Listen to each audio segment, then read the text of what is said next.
Príbeh o pastierovi a jeho ovečkách. Tento pastier mal veľmi dobré srdce a o svoje ovečky sa staral s láskou a trpezlivosťou. Každý deň ich vyviedol na nádherné zelené lúky, aby sa napásli, ale vždy sa vopred uistil, že sú v bezpečí. Mal 100 ovečiek a každú jednu mal veľmi rád. Dobrý večer. Dobrý večer, moje milé ovečky. Už je večer, čas na spánok. Musím si vás počítať, aby som sa uistil, že budete v bezpečnom košiari.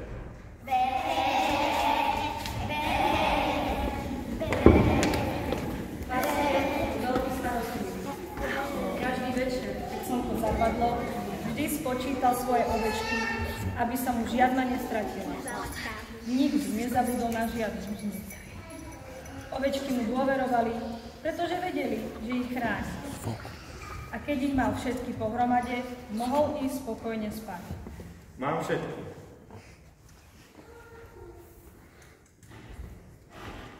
Ráno, keď vyšlo slniečko a lúky sa rozžiarili, ovečky začali vyliezať von z košiara, aby sa pásli na čerstvej trávičke.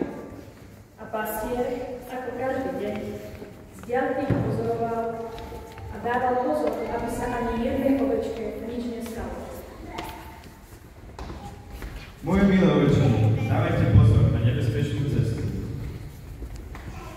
Barborka, drž sa na bezpečnej ceste. Nezosvádzaj z cesty. Barborka bola malá a hravá ovečka, ktorá často neposlúchala pastierové príkazy. Tomu bolo aj dnes. Poskakovala po ceste a úplne zabudla na jeho varovanie.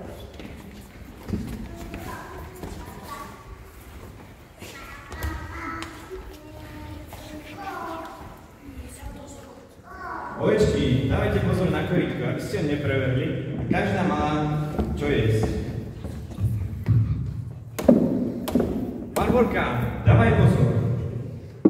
Barborka bola tak zaneprázdnená svojimi hrami, že nevenovala pozornosť tomu, čo robí.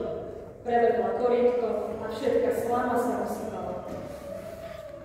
Moje milé ovečky, nezabudajte, musíte sa držať pokope, aby vás nezlušoval rozostrašný hluk.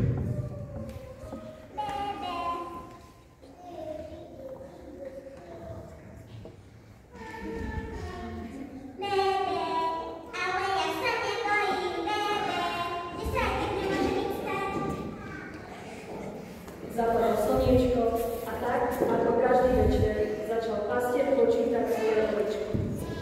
Poďte ovečky, už je večer, naspäť do košiara.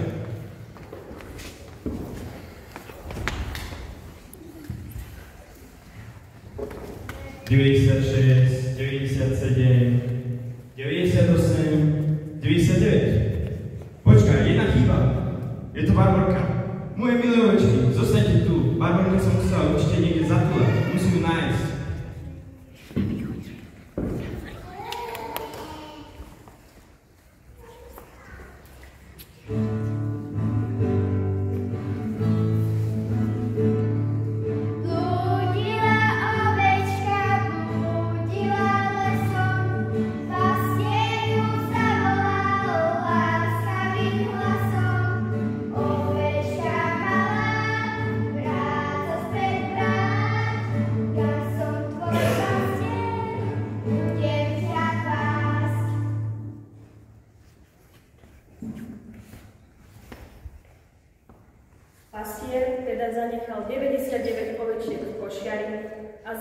hľadať svoju stratenú ovečku. Prešiel cez lúky, kopce, ba aj vysokú trávu, ale nikde ju nemohol nájsť. Ovečka Barborka, ktorá si myslela, že sa jej nemôže vystať, sa zatúlala do lesa. A teraz ťa zjem.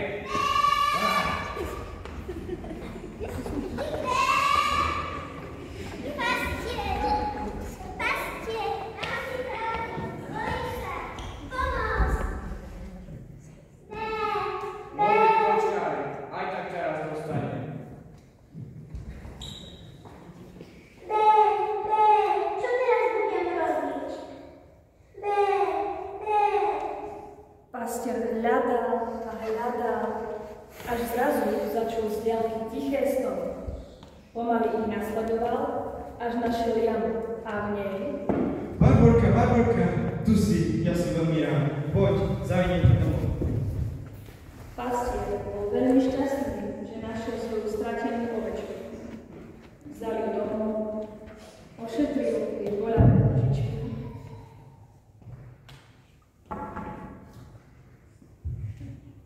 Dali ju a prikryli dekou, aby si oddychla.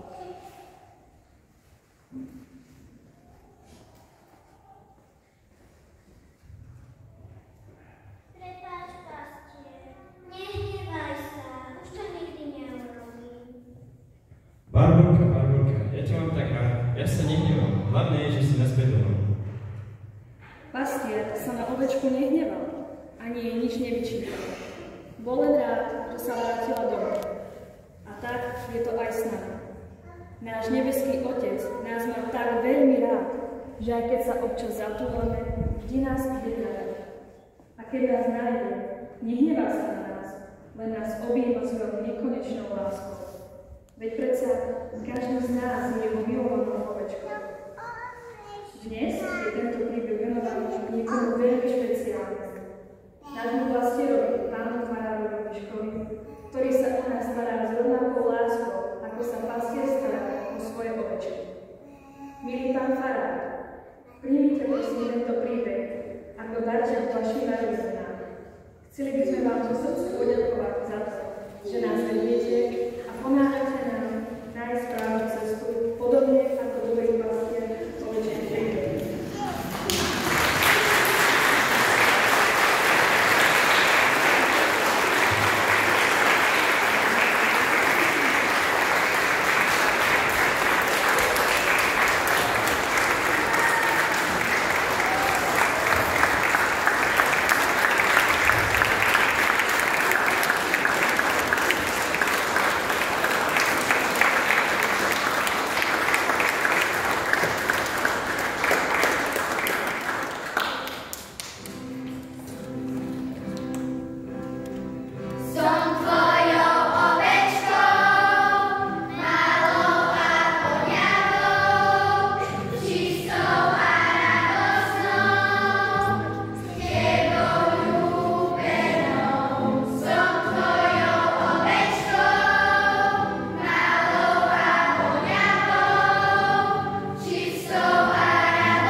Drahý pán farár, Miško, hneď je výnimočný deň, keď po 40 rokoch života. Sme radi, že tento sviatok môžeme prežívať spolu s tebou v našej farnosti, ktorej už celý jeden rok, 7 dní, 18 hodín a 50 minút, naplňať svoje kňazské povolanie. Ďakujeme Pánu Bohu za dar tvojho života a za dar tvojho kňazstva. Ďakujeme za tvoje kňazské ústa, ktoré nám ohlasujú Božie slovo a zároveň nás volajú po mene ako dobrý pastier svoju stratenú ovečku. Ústa, ktoré majú láskavé a príveľké slovo pre každého jedného z nás. Za tvoj zmysel pre humor, ktorý vieš vždy potešiť, a za tvoj žiarivý smiech. Ďakujeme za tvoje kňazské ruky, ktoré sa dotýkajú Ježišovho najsvätejšieho tela, že aj nás sú ochotné pomôcť a objať, a tie zveľajú, starajú sa o kostol, farskú budovu, záhradu, ovečky a neviem na záhrade. Ďakujeme za tvoje kňazské srdce, ktoré nás prijalo a dvíha a uznerňuje naše srdcia k našej moci. Zároveň pomáha budovať a upevňovať dobre vzájomné vzťahy medzi nami všetkými. Ďakujeme za tvoju vôľu a ochotu rozvíjať naše farské spoločenstvo. Za to, že spali sa pravidelne ozývať detský žiaľok a spev. Za to, že sa lavice nášho starobudného kostola začali naplňať mládežou, mladými rodinami s deťmi a za tvoju kňazskú službu pre našu farnosť. Drahý pán farár, všetkých dní a rokov ti želáme a prosujeme, aby sa tvoje srdce čoraz viac podobalo najsvätejšiemu Ježišovmu srdcu. Nech ťa na tvojej kňazskej ceste žehná Pán, vedie Duch Svätý a ochraňuje Panna Mária.